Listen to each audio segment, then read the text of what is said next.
Greetings, my name is Jeremy Sutton from PrecisionPrinciple.com, and I have a question. Who's in control of your life?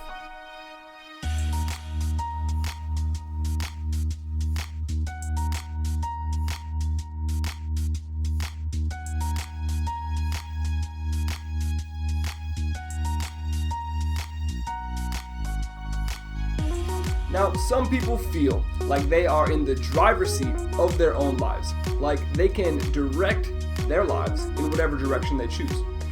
Meanwhile, some people feel like that the control of their life is held within forces that are sort of outside of them. Something in the world is what's responsible for directing their lives. In psychology, this idea that discusses whether we feel like we're in control of our own lives or if we feel like the control is somewhere outside of us is called locus of control. Now, an internal locus of control is like saying, I feel like I'm in charge. I have the ability, the power to direct my life where I want to go. An external locus of control is the feeling that, well, the forces that really guide my life, though I might have some choices, the major influences are out there somewhere, and I don't really have much say in the matter as to what I do with them. So this is the center of the topic, because what we think and how we think about this topic affects what we do in our day-to-day lives. For example, if I believe that I have control over the forces around me, that I can sort of steer my life where I want to go, then I'm a lot more likely to take some risks, take some chances, and to pursue maybe more lofty goals than I otherwise would.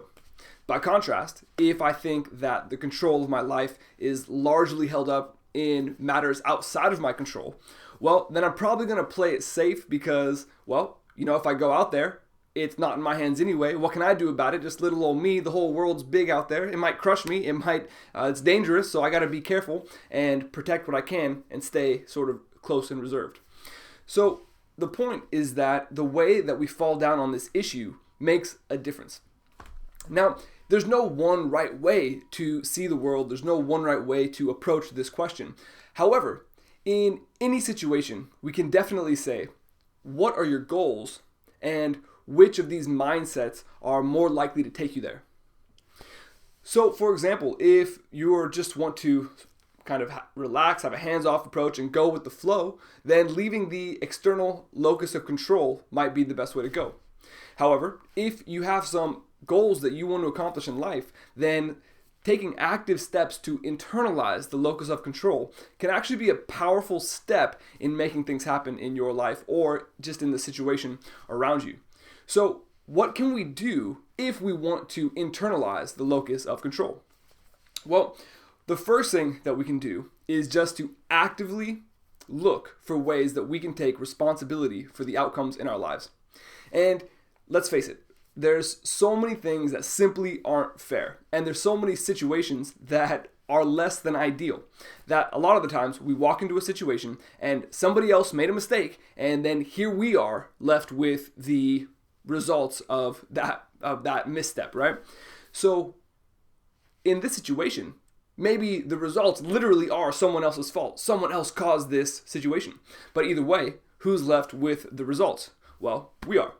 So one of the first things we can do to internalize the locus of control is in basically any situation, just ask the question, did these results come out the way I would have preferred them? And if the answer is no, then even if we didn't cause the problem in the first place, then we can think, well, was there anything that I could have done that would have prevented this from happening anyway? So let's say there's an upcoming project at work, and technically it's in your boss's court. That's something that he should be taking care of. But you notice that he's not really doing anything about it. Well, then it comes to the end of the deadline, and here we come Friday, and the boss comes rushing up and says, hey, I need your help. I need you to stay here over the weekend or stay a little bit late this Friday. Is there any way that you got to get this in by Monday? And there you go. Ball's now in your court. You have it. And what can you do? Well, you could sit back and just say, well, it's out of my control. What could I do about a situation like this? It was his responsibility and he just put it on me right there at the last second. And that's valid. Technically, that's true. But either way, now here we are with the responsibility to pick up the torch and sort of run with it from here. So, in such a situation, I might ask myself, was there anything I could have done before this moment to not be in this situation right now?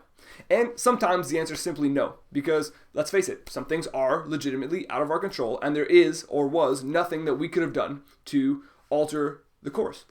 However, oftentimes there are a lot of little secret leverage points where if you look back through the situation, there was a moment or two that you might have been able to get in early to redirect the traffic, and we wouldn't be in this sort of worst case scenario right now. So, for example, in the case that your boss has this project and it's late and blah, blah, blah. Well, if you noticed that this project was coming up and that nothing seemed to be happening about it, it could have potentially been averted by just making a small comment earlier in the week. Hey boss, how's this or that project coming along? Is it going well for you? And if he says, oh no, I haven't even started that project, man, I'm glad you reminded me. Well, then maybe he's going to get started on it right now, and maybe he does need some help. Maybe you start with it earlier, but either way, maybe you get 2 or 3 days advance notice, and now you don't have to be rushing on a Friday or through the weekend, for instance. And instead, we can be sort of more proactively taking steps to avoid a negative situation. Now, should we have to do this? No, it's not necessarily our responsibility. It's not necessarily within our job description to have to keep an eye out on, be aware of all these things that are outside of our specific duties in life. However, if we take the option of looking for responsibility even when it wasn't necessarily in our court, I think what you find is that people come to trust you a lot more because, hey, if you're looking for someone to give a raise to, are you going to try to give it to that guy who just focuses only on his own work, or that girl who's only doing her own thing and never really cares about someone else? Or are you going to maybe choose that person who seems to be quite aware of the whole situation and being able to navigate in that situation in such a way that makes the whole place better for everybody? Now, obviously, I know who I would choose to promote within my organization, but maybe your organization is different. We all know the Peter principle. People get promoted to the point which they get promoted to the point of incompetency. That is, in other words, if you are good at what you do, then you get promoted, and you keep getting promoted until you get to a spot where you're not very good at it, so you don't get promoted past that. Now, whether that's true or not, it doesn't really matter.